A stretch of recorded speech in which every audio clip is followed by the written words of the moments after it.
Hello students, hope you're doing well. As you know, we have already discussed 3 super easy tricks of organic conversions in the previous videos. So today is the time to discuss the trick number 4. What is the trick number 4? Trick number 4 is the decrease in the number of carbon atoms. In the previous video, we discussed the how to increase the number of carbon atom in the chain. Today we will discuss how to decrease the carbon number in the chain. Let us consider an example. For example, we have to prepare propane to ethane. Okay, we have to prepare propane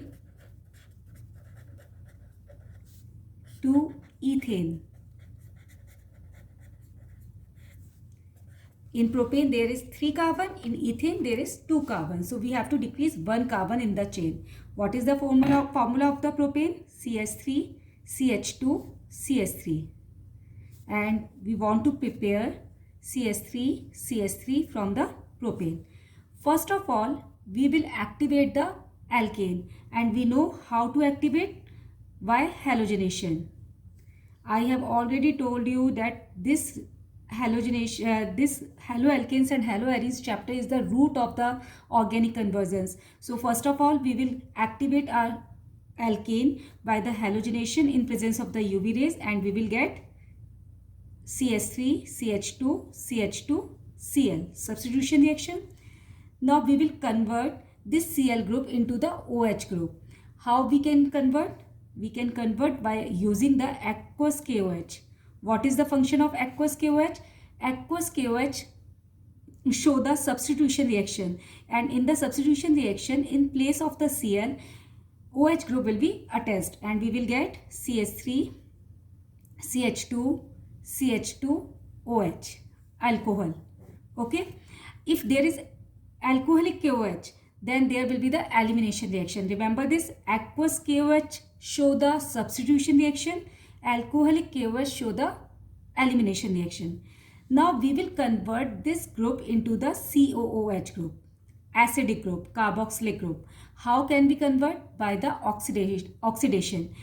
If we oxidize any alcohol, primary alcohol, then we get the primary carboxylic acid.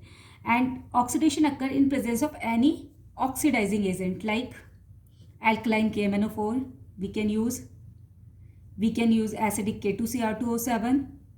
Any oxidizing reagent if we use, then this alcohol will be oxidized and we will get propanoic acid from the propanol.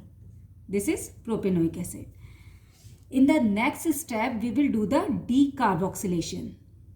What is the decarboxylation? Decarboxylation is the removal of CO2. If there is removal of the CO2, then already 1 carbon will be decreased from the carbon chain. That's why we convert the Cl group into the COH group by these steps. So in the next step, we will do decarboxylation, and decarboxylation occur in the presence of the soda lime. What is the soda lime? Soda lime is the mixture of NaOH and CaO in the 3:1 ratio. Then in the presence of the soda lime, this CO2 will be released and we will get CH3, ethane from the propane. So what we will do, if we decrease the carbon atom, first we will do the halogenation, then formation of alcohol, conversion of the alcohol into the acid, and then decarboxylation. I hope this trick is clear to all. In the next video, we will discuss the more tricks. Thank you very much for watching the video.